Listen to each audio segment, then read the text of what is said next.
taking questions. Right here in the front row, Jerry. Yeah, Ben Manouche from 103.9 The Ump in Huntsville, Alabama. Y'all are widely considered to be the best wide receiving group in the country. Do y'all have a nickname for yourselves? Yes, we call each other the Rideouts. The Rideouts? Yeah. Okay. Thank you. To your left, second row.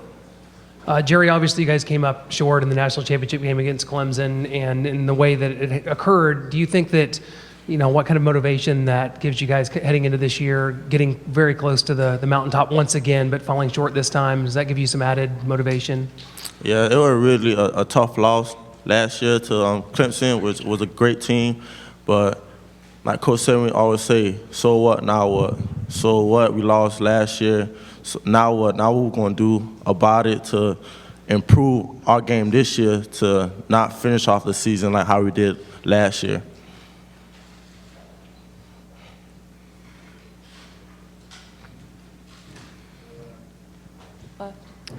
To your left over here. Jerry, with your receiving core this year, you, Ruggs, Devontae, and Jalen, and other guys, just what are the expectations that you guys have set for yourself this season? Because it seems like really the sky's the limit. Yeah, we have high expectation for ourselves this year. We had a great season last year, but haven't finished strong. But, there's always things we need to improve on to better ourselves, to improve our game so we could have a better season than we did last year. Jerry, to your right, second row. Soraya Ponder, Tuscaloosa News. Being the Belikov Award winner, what are you trying to improve this season? There's a lot that I need to improve on, like such as my fundamentals of the game, little things like that. Knowing how to run certain routes against certain coverages, knowing why I'm running them routes like that. So there's a lot I need to improve on to better myself as a player. To your left on the second row. Jordan Campbell, Fox Sports Shows. Jerry, do you feel you're the best receiver in the nation? I feel like I'm pretty good, but there's a lot of great receivers out there too. So we all got our different differences. So. To your right, against the wall, please. Michael Bradden from Saturday Down South. So obviously a lot of people think Alabama's got the best receivers in the nation. And Coach O and the LSU defensive backs, they've come in here and said they have the best defensive backs in the nation. Do you agree? And is that a matchup you look forward to? Can you repeat that, please? Do you agree? Coach O and Grant Delpit came in here and said they have the best defensive backs in the nation. Do you agree with that? And is that a matchup that you and the Alabama receivers look forward to every year? Yeah, they got a great team. They should think they're the great defensive back in the nation. I feel like that's how every team should think for themselves. But yeah, they always give us a good challenge when we play against them. That's a team that we always interested in playing. But that's not a team that we are focused on at the moment. We focus on team game by game. So when we play that team, that's when we'll focus on them. Jerry, right here, third row in the middle. Quentin Lawson with WFF in Huntsville. Jerry, talk about your chemistry between Tua and yourself, and as well as the overall wide receiver corps. What are some of the things you want to improve on between you and Tua and you and Ruggs, or just in general? Tua, we had created chemistry like at the opening. So ever since then, we just had a bond coming to Alabama. There's a lot of stuff we need to work on, just new plays, because we have a new coaching staff, new plays that we need to figure out, the details and fundamentals of those plays. So there's stuff like that we need to focus on as a receiver group and as an offense. In the middle in the camera bank, if you could speak loudly, please. We already asked you if you're the best wide receiver in the nation. Is Tua the best quarterback in the nation? Yeah, I believe so. In my opinion, I believe Tua is the best quarterback in the nation. In my opinion, he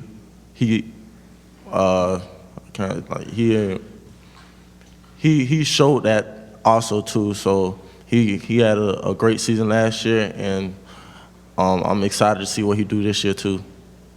Yes, in the back. Go ahead. Alabama News Network in Montgomery. Alabama's had some of the top receivers come through, like ranking the receivers.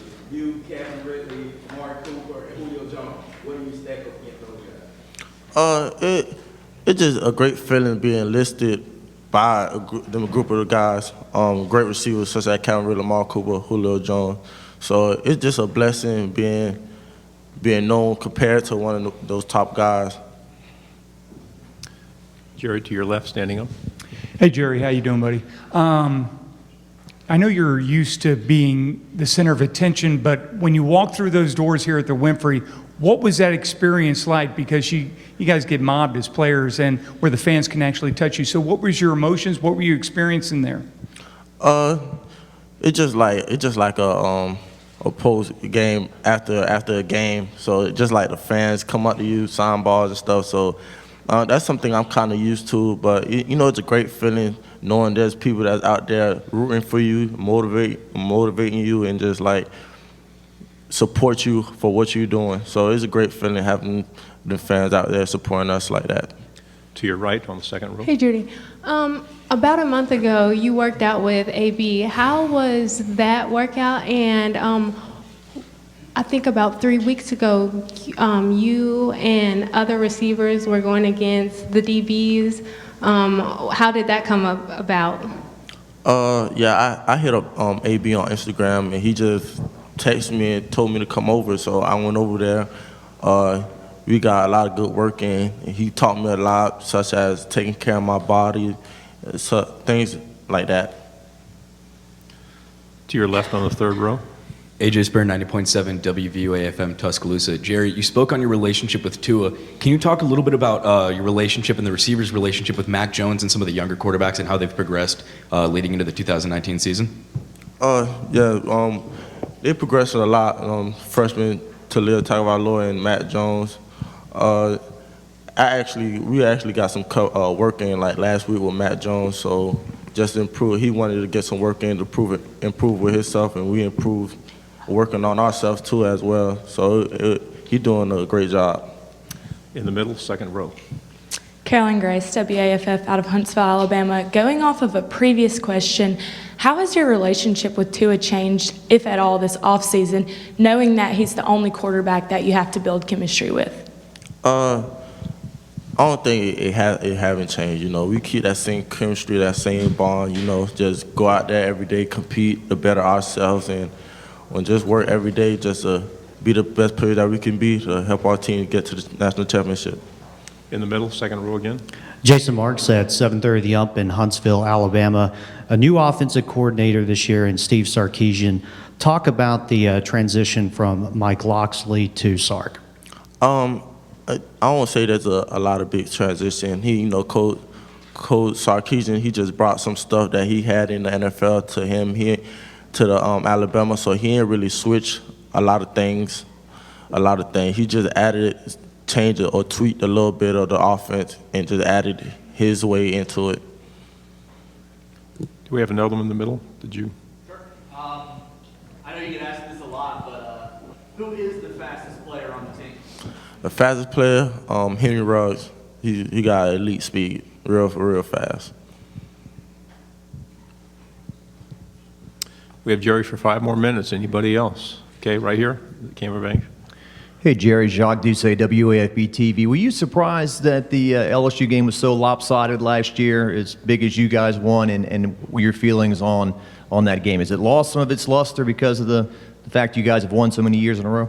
No, I won't really say surprised. I say, we came in there with that expectation, just to try to dominate every opponent, and I feel like we did a great job in executing plays and having a great game on both sides of the ball. So I won't really say surprised. I feel like we just executed our game plan.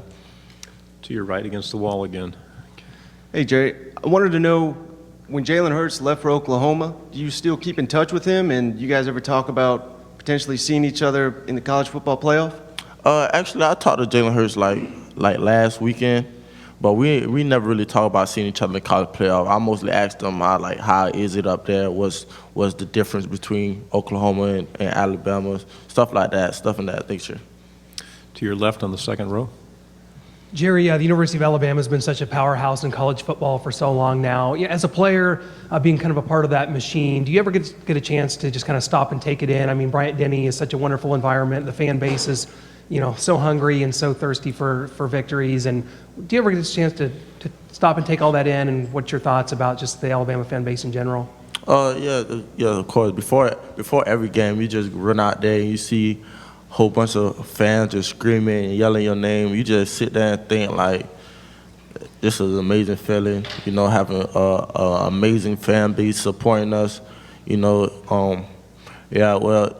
It's great being an Alabama football player, knowing all them fans supporting. Right here in the front row. Jerry, Dean, I'm with 24/7 Sports, Bama Online. Outside of Tua, over the summer, have you had an opportunity to work with the younger quarterbacks, and what are your thoughts on some of those guys since they were right on campus? I worked with the young quarterbacks. They're great quarterbacks. They are ready to get better and compete and learn the offense. So it's great having quarterbacks that's ready to learn and better themselves to help them have an opportunity to play this season and get better. In the middle on the camera bank again. That's pretty heavy. Not looking forward, but to a possible NFL draft. A lot of people say that you're going to be not just the first receiver off the board, but possibly the number one pick in the draft. That could possibly be the first one since Keaton Johnson. How do you respond to those type analysis? Yeah, I be seeing that people be tagging me on that on social media, but that's not really what my focus is, because once you just have a bad season, all that expectation is out the window. So I'm focused on just having a great season to help my team get to the championship and just better myself day by day. Last two questions up on the camera bank on the end, please. Jerry, when Alabama lost to Clemson in 2016, Coach Saban talked about not wasting that feeling. Is there any message in particular he's talking to you guys from that going into this season? Can you repeat that, please? In 2016, Coach Saban talked about not wasting the feeling after falling to Clemson in the national championship. Is there any message he's driving home going into this season of redemption or anything? I won't really say. We don't really focus on what happened last year, like I said, or the year of 2016. We just focus on what can we do to improve our game and improve to be a better team than we was last year. So we focus on day by day and game by game to improve our system and fundamentals on being the best team we could be to get to the national championship. Final question right here on the end of the camera bank. Hi, Jerry. With such a rigorous practice schedule y'all have and training in the off season, what kind of activities or hobbies do you have that you do to wind down and kind of just relax? Sleep. But I don't really say I'm so like addicted to football that's the only thing I love doing. So I either like watch film, train, or watch highlights. So that's mostly like my hobby is football. I won't say I love football. I say I'm addicted to it. Thank you very much for your time. Thank you.